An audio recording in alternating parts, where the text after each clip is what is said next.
साक्षी राय और आप देख रहे हैं खरी बात।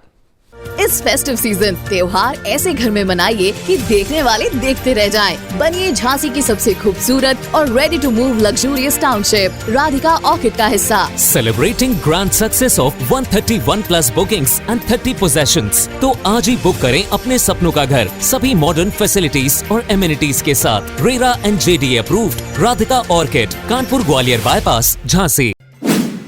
दोस्तों, कोई कैसे अपनी ही बेटियों को मार सकता है, और वह भी इतने बीभत्स तरीके से कि सुनने वालों के भी रोम रोम खड़े हो जाएं। उनको भी इस लोमहर्षक हत्याकांड की कहानी सुनकर रोना आ जाए। और तो और, एक नहीं, दो नहीं, तीन कन्या समान बेटियों को निर्ममता पूर्वक मार देने के बाद उनके ऊपर पेट्रोल छिड़क कर आग लगा देना, यह वाकई जघन्यतम से जघन्यतम अपराध की श्रेणी में आता है। शायद इसीलिए इस मामले में न्याय देने वाली अदालत ने भी कोई रहम नहीं दिखाया है। और भले ही बेटियों को मारने वाला उनका ही जन्म देने वाला पिता हो, लेकिन ऐसे पिता को सजाए मौत देने का ऐलान किया है। ललितपुर जिले के मेहरौनी क्षेत्र स्थित बानपुर थाना अंतर्गत ग्राम बार के रहने वाले घनश्याम का 35 वर्षीय पुत्र छिदामी उर्फ छिद्दू शराब के नशे का आदी था। उसकी 5 बेटियां थी। बेटा पाने की चाहत में वह बेटियां पैदा करता गया। शराब के नशे में वह अपनी पत्नी राजवती को भी 5 बेटियों को जन्म देने का जिम्मेदार बताकर मारता पीटता था। बच्चों की खातिर राजवती सब कुछ सहती रही। शायद राजवती की 3 बेटियों की जिंदगी के दिन पूरे हो गए थे। इसीलिए वह समय भी आया जब कई बार पति से पिट चुकी राजवती उस दिन पति की पिटाई से परेशान होकर अपनी 1 वर्षीय बेटी कविता को लेकर अपने मायके दतिया क्षेत्र के बिल्हारी गांव चली गई थी। उसकी एक छोटी बेटी शिवानी अपनी मौसी के घर थी, जबकि 3 बेटियां, सबसे बड़ी अंजनी 11 वर्ष, रद्दो 7 वर्ष और पुत्तो 4 वर्ष घर पर ही थी। 13 नवंबर 2018 की वो रात उन 3 बेटियों के लिए काल बनकर आई, जब शराब के नशे में उनका पिता छिद्दू घर पहुंचा और पत्नी के मायके चले जाने का गुस्सा सो रही छोटी छोटी मासूम बच्चियों पर उतारने लगा। बच्चियां चिल्लाईं तो सिर्फ रे पिता ने हथौड़ा उठाकर बच्चियों के सर पर तब तक प्रहार किए जब तक वह निढाल होकर गिर नहीं गई। खून के फव्वारे छूटे, लेकिन बेरहम पिता को तरस तक नहीं आया। इसके बाद हत्यारे छिद्दू का दिमाग चला और उसने बेटियों की हत्या को दुर्घटना का रूप देने के लिए पूरे कमरे में पेट्रोल छिड़क कर आग लगा दी। पड़ोसियों ने जब यह नजारा देखा तो पड़ोसी पूरन सिंह ही छिदामी के चचेरे भाई मनोहर सहित अन्य ग्रामीणों को लेकर मौके पर पहुंचे और छिद्दू को पकड़कर एक कमरे में बंद कर दिया और आग बुझाने की कोशिश की, लेकिन तब तक बहुत देर हो चुकी थी। पुलिस को सूचना दी गई। पुलिस भी जब मौके पर पहुंची तो वहां का नजारा देखकर पुलिस अधिकारी सिहर उठे। घटना पर लोगों की समझ में यह नहीं आ रहा था कि लगभग 7 एकड़ भूमि के मालिक छिद्दू को कोई आर्थिक संकट तो था नहीं, फिर इतना गंभीर क्या विषय था जो उसे अपनी खुद की 3 बेटियों को इस तरह मारना पड़ा। कुछ लोग उसे विषिक्त बता रहे थे तो कुछ लोग शराबी। घटना की रिपोर्ट गांव के पूरन सिंह ने थाना बानपुर में दर्ज कराई थी, जिसके क्रम में पुलिस ने अपनी ही बेटियों की हत्या के आरोपी छिद्दू को गिरफ्तार कर जेल भेज दिया था और ग्रामीणों के बयान और अन्य साक्ष्यों को संकलित कर आरोपी के विरुद्ध जिला एवं सत्र न्यायालय ललितपुर में आरोप पत्र दाखिल कर दिया था। इस मामले की लगभग 3 वर्ष तक चली सुनवाई, गवाहों, साक्ष्यों के परीक्षण के बाद घटना के ठीक 3 वर्ष बाद 12 नवंबर को ललितपुर के अपर जिला एवं सत्र न्यायाधीश दस्यु प्रभावित क्षेत्र श्री निर्भय प्रकाश ने अपने फैसले में कहा कि 3 बेटियों की अमानवीय तरीके से हत्या की गई। खुद की 3 मासूम बेटियों का मर्डर किया है, यह क्षमा योग्य नहीं है। माननीय न्यायाधीश ने घर में सो रही 3 मासूम बेटियों का सर हथौड़े से कुचलने के बाद आग लगाकर उनकी निर्मम हत्या करने वाले पिता छिदामी उर्फ छिद्दू को फांसी की सजा सुनाई। उस पर 1 लाख रुपए का अर्थदंड भी लगाया है। न्यायालय में मौत की सजा मिलने के बाद आरोपी छिदामी ने कोई प्रतिक्रिया व्यक्त नहीं की। वह सजा को सुनकर शांत हो गया, जबकि उसकी पत्नी राजवती ने न्यायालय द्वारा पति को दी गई मौत की सजा पर संतोष व्यक्त करते हुए कहा कि हमारी बेटियों के हत्यारे को ऐसे ही सजा मिलनी चाहिए थी। राजवती ने शराब को भी उसकी दुनिया उजाड़ने के लिए जिम्मेदार ठहराया। नमस्कार, मैं अंशुल दुबे। इस वक्त हम मौजूद है जनपद ललितपुर के थाना बानपुर अंतर्गत ग्राम बीर में। हम बीर गांव के उस घर में इस समय मौजूद हैं जहां पर 3 वर्ष पूर्व एक बाप ने अपनी ही 3 बेटियों को मार दिया था, उनकी हत्या कर दी थी, जिसके जुर्म में 3 साल से वो है जिला कारागार में उसकी सजा भुगत रहे हैं और हाल ही में कोर्ट द्वारा उनको फांसी की सजा सुनाई गई है। हम उनके परिजनों से मिलने आए हैं। छिद्दामी उर्फ छिद्दू की हम पत्नी के सामने बैठे हैं, उनसे हम बात कर रहे हैं। उनसे हम पूछेंगे कि उनके पति को फांसी की सजा सुनाई गई है, उन पर जुर्म का आरोप है कि उनने अपनी ही 3 बेटियों को हत्या कर दी थी, उनको मार दिया था। उस समय आप कहाँ थी? क्या नाम है आपका? हमारा राजपति है। राजपति जी, छिद्दामी की पत्नी हैं आप? तो क्या कारण हुआ कि 2018 नवंबर में आपके परिवार में इतनी बड़ी घटना घटी? दारू पीते से झगड़ा बस। हम दीपावली के 4-5 दिन पहले चले गए मायके। 2018 में आप दोनों का झगड़ा हुआ था? हाँ, हमारे घर फंस दा तो 8 बज रहे थे रात में। मैं जानने अंदर नहीं आंदा। अच्छा। जान निकल जा, चाहे मार जा, चाहे कछु घर नहीं आने, हम मार के जेते जला दे घर ही। अच्छा। फिर हम दूसरे के उते मोहल्ला में बनी रहे। सवेरे भाया सो बच्ची हती अकेली बनी हती। सो बच्ची ने कही के जब का हमारी मम्मी जब मामा ने के भाग जाने तो मार पापा ऐसे गिरा के जिला कन्या ढूंढ लम बेटा और मम्मी खोई थी मार के ती जला दे। अच्छा, तो उसी घटना की उसी रात में 8 बजे आप अपने मायके वापस चली गई? नहीं, वो तो 4-5 दिन पहले बाद में भाग फिर। अच्छा, तो उस दिन आप अपने मायके चली गई। फिर उसके 2-3 दिन बाद आपकी तीनों बच्चियों को न मार दिया। तो उसके बाद जब आप आई तो आपको कब पता चला था? हमें फोन लगाओ तो।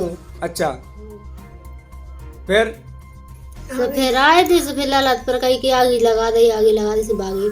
अच्छा, मार के आग लगा दी थी 3 बच्चियों में? सब रे में गैस में काट दो तो। और 2 बच्चियां कहाँ थी बाकी की? और उस समय जब 3 की हत्या हुई, जब 2 बच्ची और कहाँ गई थी बाकी? एक हमारी बड़ी बहन की हती वे गवाली करके हैं केरगो। अच्छा। सोते हती एक हमारे पास हती, हम ले गए थे छुट्टी। एक बेटी अपनी मौसी के यहाँ थी, एक आपके पास थी, 3 बेटी अपने पापा के साथ थी जिनकी पापा ने उनकी हत्या कर दी थी। अच्छा, हत्या के बाद फिर क्या हुआ आगे?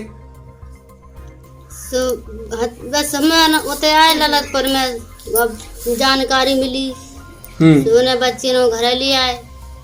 अब हम तो हते नहीं, अब गाँव पड़ोसी ने केस करा, मतलब पुलिस ही आ गई थी, फोन लगाओ जैसे भी लोग आ गए। तो 3 साल में आप मिलने नहीं गई अपने पति से कभी? गए थे, एक बार गए थे। एक बार आप मिलने गई, बात हुई थी आपकी कुछ उनसे? हमसे नहीं, वही बहन है, भाई है, उनसे भाई थी। अच्छा, आपके पति हैं, आपने एक भी बार उनसे पूछने की कोशिश नहीं करी कि क्या आखिर ऐसी वजह हुई कि आपने अपनी ही बेटी की 3 बेटियों का कत्ल कर दिया? कछु नहीं बताई। उन्होंने बताया भी नहीं? आपने पूछा भी नहीं? पूछा तो कछु बताई नहीं, बोले मैं सोता ही नहीं। अच्छा, तो क्या नशा करते थे वो? नशा दारू पीते थे। जिस रात ये वारदात हुई आपको जानकारी मिली होगी, उस रात भी क्या शराब के नशे में थे? नशा में थे और हार में, मतलब नदी के पास पार्टी बनी थी, जो पता नदी के पास किसी के कुआ पे पार्टी बनी थी। 3 बजे रात के आए थे। अच्छा, पार्टी करके रात में 3 बजे आए और 3 बजे के बाद ये वारदात को अंजाम दिया। 3 बजे। तो आपकी अभी सासू माँ बता रही कि एक बच्ची को पहले मार दिया था, बाकी की 2 बच्चियों को हमारे सामने उनने मारा था। तो उसके बाद फिर क्या हुआ? जब वो जेल चले गए, फिर आप 3 साल से कंटिन्यू तब से अभी तक अपने ससुराल में ही हैं अकेले? तो गांव वालों ने आपका सपोर्ट किया या आप लोगों के साथ एक ऐसे बिहेवियर किया, व्यवहार किया कि एक हत्यारा परिवार है ये, या सहानुभूति रही, लोगों ने मदद की आपकी? मदद तो कर रहे, कुछ लोग करते हैं, कुछ लोग नहीं करते। कुछ लोग यही समझते हैं कि हत्यारे के घर हम नहीं जाएंगे, ना बुला रही। हाँ, कि हत्यारा परिवार है, ना उसके घर हम जाएंगे, ना हम उनको बुलाएंगे। कुछ लोग लेकिन आपकी मदद करते हैं गाँव के। अच्छा, अब आपके पति को आपको जानकारी मिली होगी फांसी की सजा सुनाई गई है, तो इस पर आपका क्या कहना है? हमारा कहना तो ये है, कहीं बच्ची चली गई तो हमारा वो भी चलेगा, हमारा कोई अधिकार नहीं है, पूरा ही से हो जाए। मतलब आपकी अगर बेटियों को, जब जो एक आदमी, जिस इंसान ने आपकी 3 बेटियों को मार दिया, आपको उससे कोई अब लगाव नहीं रहा? जब बेटियां की नहीं भाई, अपनी बच्चियों की नहीं भाई, तो हमें किसका मीत होगा? सही बात है। तो अब फांसी की सजा सुनाई जा रही है, तो अब मिलने नहीं जाएंगे आप? हम तो नहीं जाएंगे। अच्छा, सजा हो रही है, आप खुश हैं सजा से? हमें कह रहे बेटियन से बढ़ के नहीं जा, हमें बेटियन से और कुछ करा होता तो हम 6 महीना नहीं रहने देते, निकाल लेते उसको। निकाल लेते आप अकेले, अब घर की बेटी थी इसलिए आप लोग को मोह खत्म हो गया उनसे। तो ये बड़ी बच्ची है आपकी, कितने साल की है ये? 10 की। क्या नाम है बेटा आपका? शिवानी। कौन सी क्लास में पढ़ते हो? 4 में। अच्छा, इस बच्ची का क्या नाम है? कविता। ये कविता। तो अब आगे आप क्या चाहते हैं? सरकार से आप क्या कहना चाहेंगे? सरकार से हम तो यही कहना चाहते हैं कि हमें तो बेटियन के नहीं भाई तो हमें का हो रही हो जाए, हमें तो ये 2 बच्चे के ना जमीन आ जाए। उधर बेटे की मौत की सजा मिलने की सूचना जब हत्यारे की 85 वर्षीय बूढ़ी मां फूलवती को मिली तो उनकी भी आंखें भर आईं। उनका कहना था कि बेटियों की हत्या की सजा तो उसे मिलनी ही थी। उसे सजा मिलती लेकिन उसकी जान बच जाती तो ठीक रहता। मां फूलमती ने यह भी बताया कि वह अपने बेटे की इस करतूत से नाराज थी और 3 साल में केवल एक बार ही अपने बेटे से मिलने जेल गई थी। अब तो वह चलने में भी लाचार हो गई है। छिद्दामी और फिर छिद्दू की माताजी हमारे साथ मौजूद हैं। माताजी, क्या नाम है आपका? पुड़िया भाई। पुड़िया भाई, जब ये घटना हुई थी 3 साल पहले, आप यहीं थी?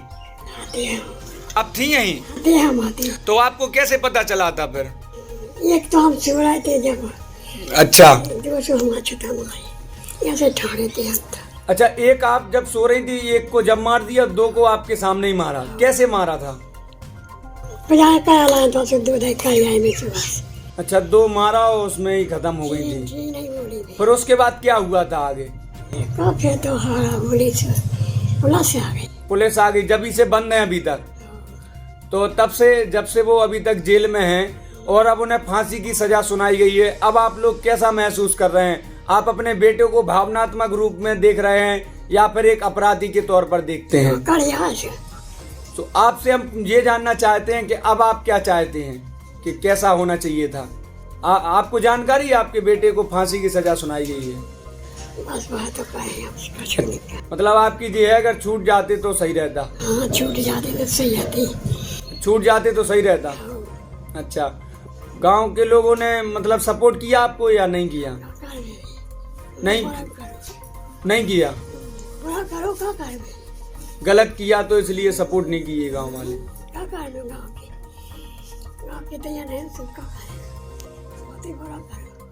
तो आप अभी 3 साल से वो जेल में हैं, आप मिलने गई कभी उनसे?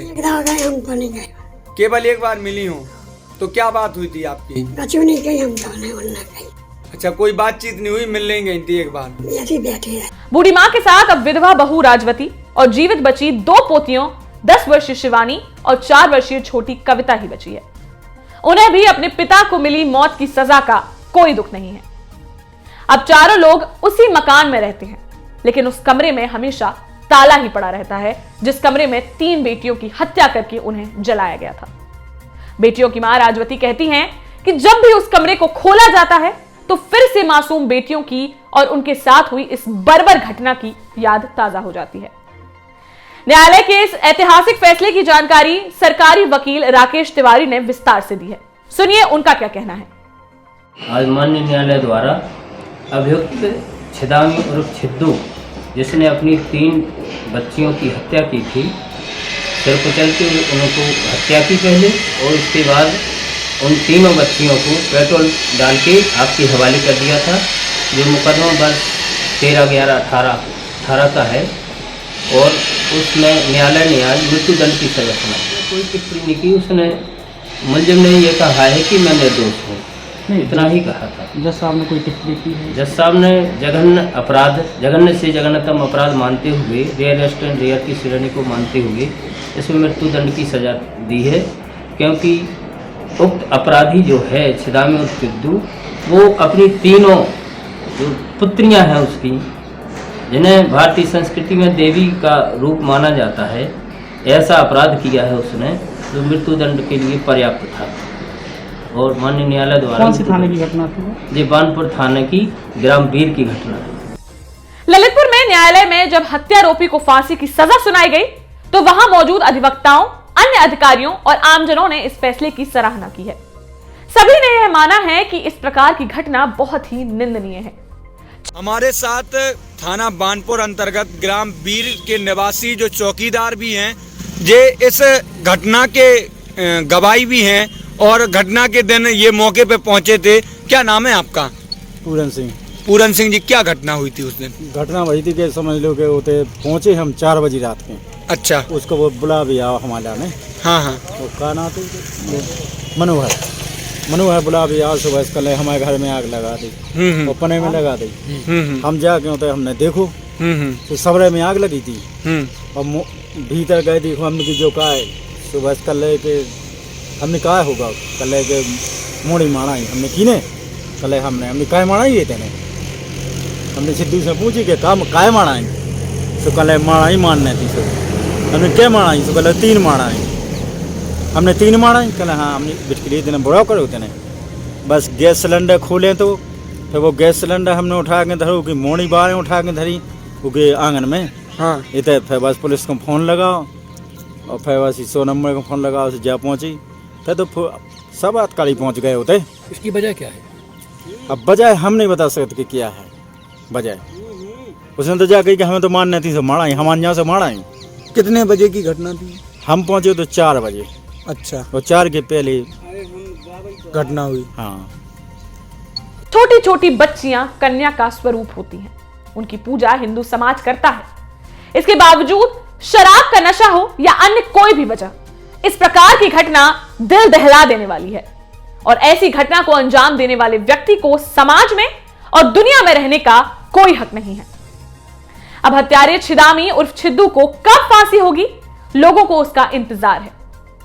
वैसे कानूनी बात करें तो अभी मौत की सजा पाए छिद्दू के पास उच्च न्यायालय में अपील दायर करने और अन्य कई विकल्प खुले हुए हैं। किस विकल्प को लेकर वह आगे बढ़ता है, यह तो समय बताएगा। ललितपुर से खरी बात के लिए अंशुल दुबे की रिपोर्ट। फिलहाल इस खबर में बस इतना ही। अन्य सारी बड़ी खबरों के लिए बने रहिए हमारे साथ। चैनल को सब्सक्राइब करना और बेल आइकॉन को दबाना बिल्कुल ना भूलें ताकि हमारी हर वीडियो हो आपके सामने। इसके साथ ही हमारे social media handles Facebook, Instagram और ट्विटर पर हमें खरी बात न्यूज पर जरूर फॉलो कीजिए ताकि हम उठा सकें आपकी हर आवाज। देखते रहिए खरी बात साक्षी राय के साथ। नमस्कार।